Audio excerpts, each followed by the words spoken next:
আজ হচ্ছে সোমবার, আর আজ হচ্ছে নাকি ষষ্ঠী। মানে দেখলাম আর কি পঞ্জিকাতে, তো দিনটা দেখলাম বেশ ভালোই আছে। তো জেঠিমাদেরও আজকে খুঁটি গাড়বে, আমাদের বাড়িতেও আজকে খুঁটি গাড়া হবে। তো প্রত্যেকটা বাড়ি বানাতে গেলে কিন্তু সবাই এই জিনিসগুলো দেখে। আর দেখো নিয়ে আসা হয়েছে একটা নতুন মোটর, কারণ আমাদের এই মোটরটা অনেক বছর আগের, যে মোটরটা দিয়ে আমরা এখন কাজ করছি। আর এই মোটরটাও একজন আমাকে দিয়েছিল, সেটা হচ্ছে আমার দাদাভাই। সেই দাদাভাইয়ের সাথে এখন কথা সেরকম হয় না। তার কারণ হচ্ছে আমি সেরকম সময় দিতে পারি না, জানোই তো কীরকম ব্যস্ত থাকি। তবু টুকটাক তানিশের সাথে নাকি মেসেঞ্জার যে কথা হয়, কিন্তু আমি তো মানে পারি না কথা বলতে, তবুও ভালো মন্দ মাঝে মাঝে শুনি। তো ওই দাদাভাই আমাকে ওটা গিফট করেছিল। আর যখন আমার দুই ছেলে ছিল না আর কি, মানে বড় ছেলে হয়নি, তখন কিন্তু আমাদের আর্থিক অবস্থা সেরকম ছিল না। তখন ওই দাদাভাই আমাদের অনেক অনেক অনেক হেল্প করেছে। আমাকে এই মোটরটা গিফট করেছিল। তারপরে হচ্ছে আমার যে ঘরে যে ফ্রিজটা দেখতে পারছো সেটা, প্লাস হচ্ছে আমাকে টুকিটাকি অনেক গিফট করেছে। তারপরে আমাকে মাঝে মাঝে টাকা পাঠাতো পুজোর সময় শাড়ি কেনার জন্য, তারপর চুড়িদার কেনার জন্য। তারপরে মাঝে মাঝে অনেক সময় ঠেকা মুশকিলেও কিন্তু আমাকে অনেক টাকা পাঠিয়েছে। আমার ছেলের দুধের টাকা অবধি কিন্তু আমার ওই দাদাভাই পাঠিয়েছে। হ্যাঁ, হইতে পারে সেই দাদাভাই আমাদের ধর্মের না, সেই দাদাভাই হচ্ছে মুসলিম, নাম হচ্ছে ইসমাইল। কিন্তু ওই দাদাভাই আমাকে আমার বাবা যতটুকু না কর্তব্য করেছে, তার থেকে দ্বিগুণ তিন গুণ কর্তব্য করেছে সেই দাদাভাই। আমি যতই উন্নতি করি না জীবনে কেন, আমি পাঁচতলা যদি ঘরেও থাকি, পাঁচতলা ঘরে থাকি বা যাই করি না কেন, কিন্তু ওই দাদাভাইয়ের কথা আমি কোনো দিনও ভুলতে পারবো না। হয়তো সময়ের চাপে, সময়ের অভাবে আমি হয়তো বা সেই দাদাভাইয়ের সাথে সেভাবে কথা বলতে পারি না, কিন্তু দেখবে তোমার দুর্দিনে যেই লোকগুলো তোমাকে সাহায্য সবথেকে বেশি করে, সেই লোকগুলোর কথা তোমরা কোনো দিনও ভুলবে না। সেরকম ওই দাদাভাইয়ের কথাও আমি কোনো দিনও ভুলবো না, কারণ উনি যেভাবে আমাকে সাহায্য করেছে আমার পিছনে, যখন আমার কিছুই ছিল না, আর্থিক অবস্থা খুব খারাপ ছিল। তানিশ তখন 6,000 টাকার বেতনে কাজ করতো। আমাদের দিন আনতে দিন কীভাবে যে যেত, তখন ওই দাদাভাই আমাকে অনেক সাহায্য করেছে, বলতে পারো আমার বাবার ভূমিকাটা পালন করেছে। তো সেই দাদাভাইকে সত্যি কোটি কোটি প্রণাম, যে এইভাবে আমার পাশে ছিল। বলে না, জীবনে কেউ না থাকলে হয়তো বা উপরআল্লাহ একজনকে পাঠিয়ে দেয় তোমার হাতটা ধরে সেই জায়গা থেকে উদ্ধার হতে। তো আমার সেই খারাপ কঠিন পরিস্থিতিতে আমার ওই জায়গা থেকে উদ্ধার আমাকে ওই দাদাভাই করেছিল। তো সত্যি দাদাভাইয়ের কথা আমি কোনো দিনও ভুলব না। তো এদিকে দেখো, আমি ওই মোটরটা ওই দাদাভাই আমাকে দিয়েছিল। তো ওই মোটরটা এখন অনেক বছর হয়ে গেছে, তো বুঝতেই পারো কত বছর আগের মোটর ওটা।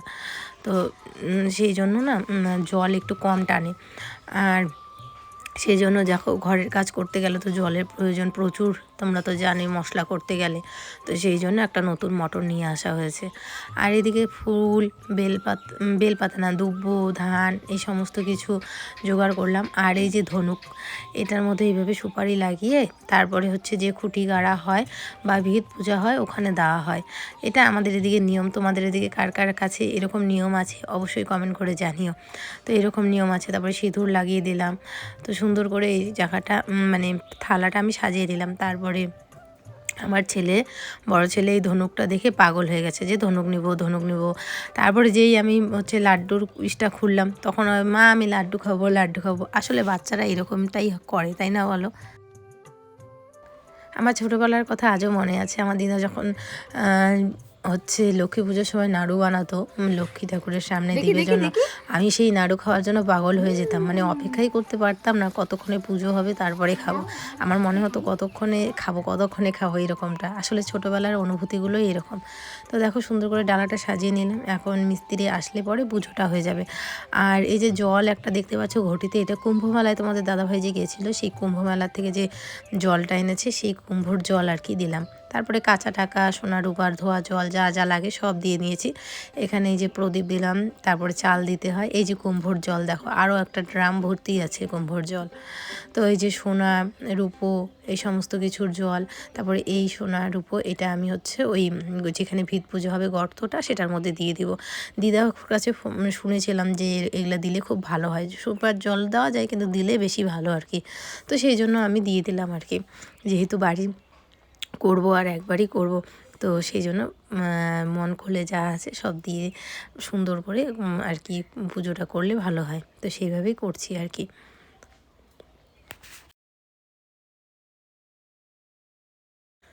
তারপরে মিস্ত্রি আসলো, তো এখানে আবারও মাপামাপি কাজ চলছে। তো একবার মেপে গিয়েছে, আবারও মাপছে, কারণ যেহেতু একবারে খুঁটি গাড়া হবে, তো সেই জন্য। তো আমি আমার ইচ্ছে বা আমার স্বপ্ন বলতে গেলে একটাই, যে রুমগুলো যাতে বড় বড় হয়। কারণ দেখো ছোট রুমে না কি জিনিসপত্র রেখে মানে সাজিয়ে মজা লাগে না, মানে ঘরটা ছোট হয়ে যায়। যেরকম একটা আমার ঘরে যেরকম একটা খাট ঢুকালাম, একটা ড্রেসিং টেবিল, একটা আলমারি, একটা সোফা, ব্যাস বন্ধ হয়ে যায় জায়গা, এরকম না। মানে একটু রুমটা খোলামেলা থাকবে, জিনিসপত্র রেখে আরাম, একটা মানুষ আসলে পরে বসলে ওদেরও মানে ভালো লাগবে। আর ছোটো রুম হলে না উসপিস উসপিস লাগে। তো তারপরে আমি বললাম যে যেরকম করেই করো রুমগুলো যাতে বড় বড় হয়। তো তারপরে এই যে বড় বড় করেই করা হলো, মোটামুটি অনেকটা বড়ই হবে আমাদের রুমগুলো। তো এইখানে এই যে খুঁটি গাড়ার জন্য এই যে সুন্দর করে সেগুলো কাটা হচ্ছে, রডগুলো। আর এই রড মেশিন দেখে আমার ছেলের বেশ ভয়। এখন আগেকার দিনে না এই রডগুলো অন্যভাবে কাটা হতো, আর এখন হচ্ছে অন্যভাবে কাটা হয়। তো তারপরে এইদিকে সীমানা, যেহেতু বাড়িটা হচ্ছে মানে দুইটা বাড়ি একসাথে না, সামনে যে উঠোনটা আছে, তো ওইটা কত দূর অবধি, তো বড়দের কাছ থেকে শুনে নেওয়াটা ভালো। তো সেই জন্য ওই যে জেঠুকে ডাকা হলো, তো জেঠুর কাছ থেকে শুনে নেওয়া হচ্ছে। তো ফাইনালি এখানে এখন খুঁটি গাড়া হচ্ছে, মিস্ত্রি এই যে খুঁড়ছে।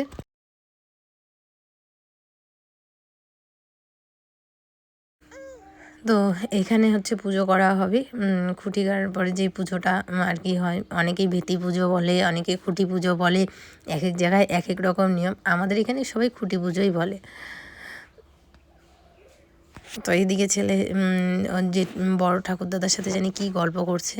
তো এদিকে দেখো পাথর দেওয়া হলো, বড় বড় পাথর। তারপরে হচ্ছে এখানে পুজো করে তারপরে হচ্ছে ঢালাই ফেলা হবে। তো তারপরে দেখো এখানে চালের মধ্যে এই যে বাতি নিয়ে নিলাম, তারপর মিষ্টি। তো আমি বললাম যে ওখানে গিয়ে ধরাবো। তারপর মিস্ত্রি বললো যে দেখি ঘরটার মধ্যে একটা সুতো বেঁধে দিই, কারণ ঘরটা তো উপরে থাকবে। এক এক রকম জায়গায় কিন্তু এক এক রকম নিয়ম করে কিন্তু এটা পুজো করা হয়। তো আমাদের এখানে এইভাবেই নিয়ম করা হয়। আর মিস্ত্রিরা মানে যারা ঘর করবে তারাই কিন্তু এখানে পুজোটা করে। অনেক জায়গায় দেখি ব্রাহ্মণ দিয়েও করানো হয়, তো অনেক জায়গায় অনেক রকম নিয়ম।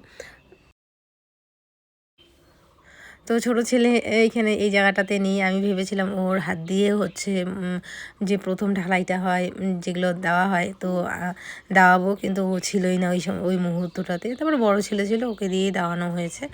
তো এই আর কি। তো এদিকে দেখো এটাকে কি জানি বলে, রডের মধ্যে যে পিলারে উঠে যে ওটা লাগানো হচ্ছে। তো এখন তো সবে কাজ শুরু। তো মিস্ত্রিদের আরেক জায়গায়ও কাজ আছে, ওটা এক সপ্তাহ পর শেষ হয়ে যাবে। তারপরে আমাদের বাড়িতে এখানে কাজ শুরু হবে। আজকে যেহেতু দিনটা ভালো, সেই জন্য এসে শুধুমাত্র খুঁটিটা গেড়ে দিয়ে গেল। তারপরে আবার হচ্ছে এক সপ্তাহ পর এসে কন্টিনিউ কাজ করবে আর কি। এইভাবেই কথা হয়েছে আর কি। তো এই সময়ও কিন্তু এক জায়গা থেকে কাজ করেই আসলো, যেহেতু মানে দিনটা ভালো, সেই জন্য আজকে আসলো।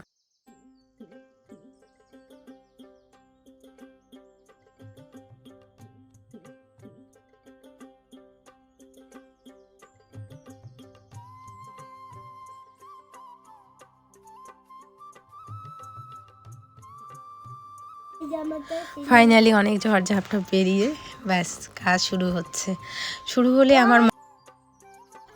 শুরু হলেই শেষ হবে। আমার মনে হয় কোনো কাজ যদি শুরু না করা হয় তাহলে সেটা শেষ হয় না। শুরু করলে আমাদের মনের মধ্যে একটা চাহিদা থাকে যে কাজটা তাড়াতাড়ি করি, কিন্তু শুরু না করলে কিন্তু আমাদের মনের মধ্যে সেই চাহিদাটা থাকে না। তারপর আমার মিস্ত্রি আমাকে শিখিয়ে দিচ্ছে, কারণ ওদের যেহেতু অনেক অভিজ্ঞতা, সবার বাড়িতে বাড়িতে এই কাজগুলোই করে আর কি। তো আমাকে বলে বলে দিচ্ছে যে এইভাবে এইভাবে করো। তো আমিও ঠিক সেভাবেই করছি, কারণ আমার তো আর এগুলোর অভিজ্ঞতা নেই, আমি তো প্রথম জীবনে করছি, তাই না? তো সেই জন্য উনি আমাকে যেভাবে বলে দিচ্ছে আমি সেইভাবেই করছি। তো এই হচ্ছে ব্যাপার।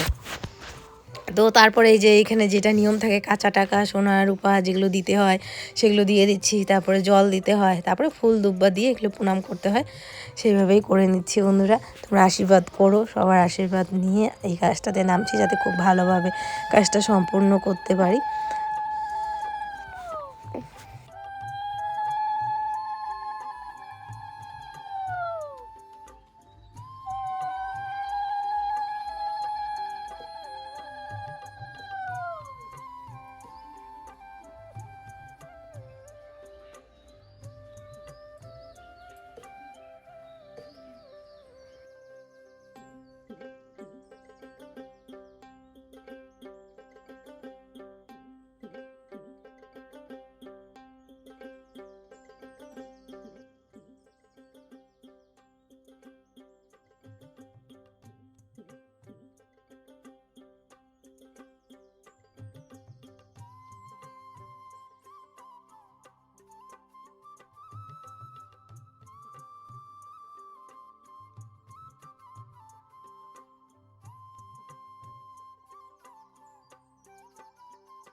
তো এদিকে দেখো দুই ভাই কি দুষ্টামি করছে, ও মাথার মধ্যে ওটা বাঁধছে, এখন ওর দাদারও লাগবে।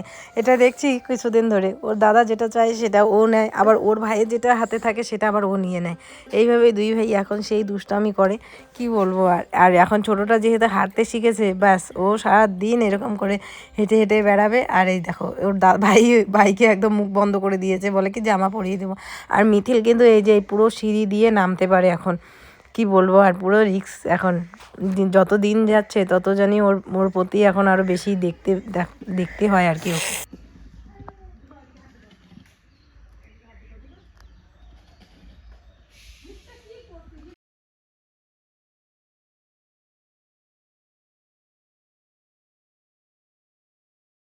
তো ফাইনালি বন্ধুরা, আমাদের স্বপ্ন কিন্তু পূরণ হলো, পূরণ হয়নি, হতে যাচ্ছে।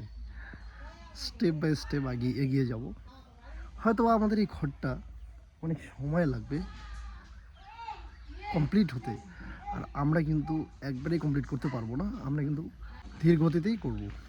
তার কারণ একবারেই সম্ভব না, হয়তো 2 বছরও লাগতে পারে, এমনকি 3 বছরও লাগতে পারে, কিন্তু পূরণ করব। তোমাদের সাপোর্ট, আশীর্বাদ, ভালোবাসা থাকলে অবশ্যই সম্ভব। যাই হোক, আজকে শুধু শিলান্যাসটাই হলো। এরপরে কয়েকদিন সময় নিয়েছে, কারণ এখন গ্রামে প্রচুর কাজ, তো মিস্ত্রিরাও অনেক ব্যস্ত, তার জন্য কিন্তু ওরা অনেক জায়গায় কাজ ধরে থাকে। আর আমাকে সময় দিল যে তুই আপাতত এখন বাকি যে যে জিনিসগুলো লাগবে সেগুলো তোমরা রেডি করো, তারপরে আমরা কয়েকদিন পরে আসবো, মোটামুটি একটা ভিটি অবধি কাজ করে তারপরে আবার মাটি যখন কাটার সময় হবে, মাটি ঢালার সময় হবে, তোমরা মাটি ঢালবে, তারপরে আবার আসবো, মানে মাঝখানে একটা গ্যাপ যাবে।